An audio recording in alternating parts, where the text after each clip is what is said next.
I was always larger than everyone. It was like not even like bigger. I was taller than everyone. I was 5'9" in sixth grade, which was just awful. I was always put on like random diets by adults who thought that I needed to lose weight. You know, it's like I don't think I should have ever tasted Slim Fast when I was in eighth grade, but instead of having a bowl of cereal and a piece of fruit, my grandmother would make me drink Slim Fast. Whoa. Growing up, I just felt very alone. I didn't have anybody that I could talk to.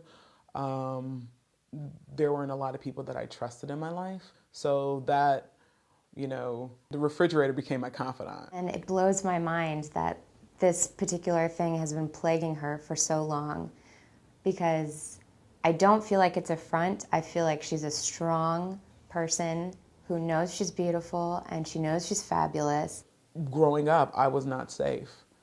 I mean, given what I had to go through in my life and the trauma that I experienced, and to say that all I came out with was an eating disorder, that's pretty cool.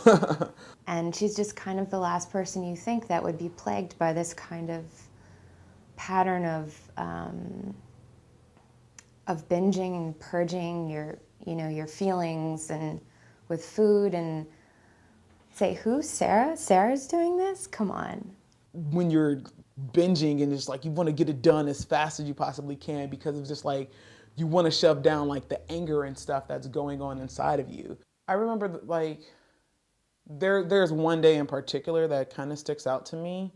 My brother had some friends over and they had been picking on me all day, and it just wore away at me so much. I was like, I was so angry, and it didn't matter if I yelled, if I locked myself in my room, if I tried to ignore them. It was like they would just keep coming after me, and that was like the only thing that I could do to get rid of like that anger, then like releasing everything. I mean, it seems weird, but it was just like this rush where all of the name calling and stuff, it just didn't matter. Just like for those few moments, it did not matter anymore. In one of my typical binges, and I could hit up a Taco Bell, get like 3 Supreme tacos from there, go to a Dunkin' Donuts that was right there, get like half a dozen donuts, maybe hit up a 7-Eleven, get like a Big Gulp and like 2 gigantic candy bars and a bag of chips, and eat all of that within a half an hour. Like maybe like less than a half an hour, just like really cram it in there in like 10 minutes or so, and then like bring it all back up. When we think about purging, like what is a typical purge, when we think about purging, oftentimes we're thinking about vomiting, but there are lots of different ways a purge can look. A purge can look like laxatives, diuretics. It can look like over-exercising. It can look like restriction. I just learned how to like clench my stomach muscles, or I would make myself overly full by drinking water, and that would, just make me feel nauseous and everything would come up. By the time I got to college, it was every day, 7 days a week, 365. If I could keep like one meal down, that was like a tiny victory that I held on to, because I didn't want to be doing it, but it was just like this compulsion, like I had to do it. Or it's like when you're a drug addict, it's like, all right, so I'm just going to take more drugs. I'm just going to take more drugs. I'm going to try to shoot up again to try to chase that high that you first felt, where afterwards you were numb. I could be sitting there having a conversation with someone and trying to think about when was the last time that I ate, and would it be okay if I ate again? Would somebody notice if I ate again? She doesn't talk about her eating disorder, not even to her close friends like me. I think, I remember the moment where she revealed it, and I think she mentioned it in passing a couple of other times, very matter-of-factly, because of my bulimia, or, this contributed to my bulimia, but she doesn't talk about it.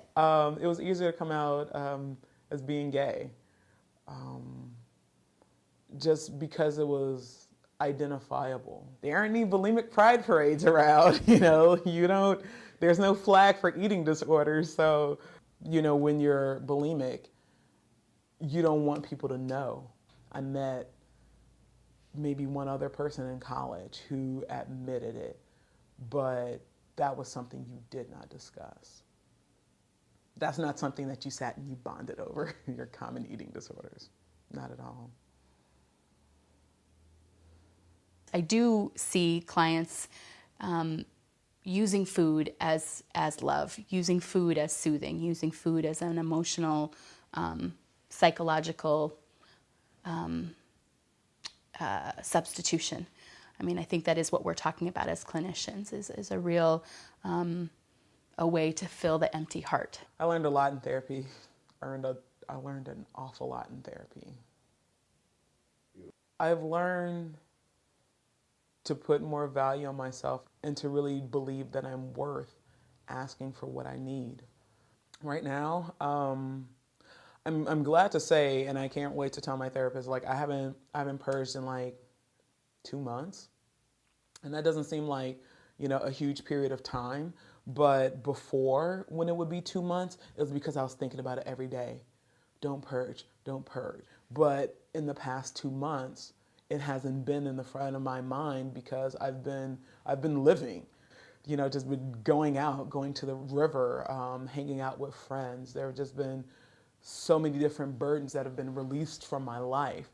I was telling a friend just like not too long ago, a couple of days ago, like we had dinner at her place, and we had a friend who was leaving the country, and we just ate and talked and laughed. And you know, as I got ready for bed, I still felt full, and like briefly I thought how easy it would be, but then I thought it was like, how tragic would that be for me to waste the food that I just prepared with my friends, you know, to see someone be sent off. You know, it just, I was able to not do it. And it wasn't like I was cheering myself on. It was more of just like, there wasn't the panic that I would normally feel. It's just like, no, this really meant something, you know, so you hold on to that.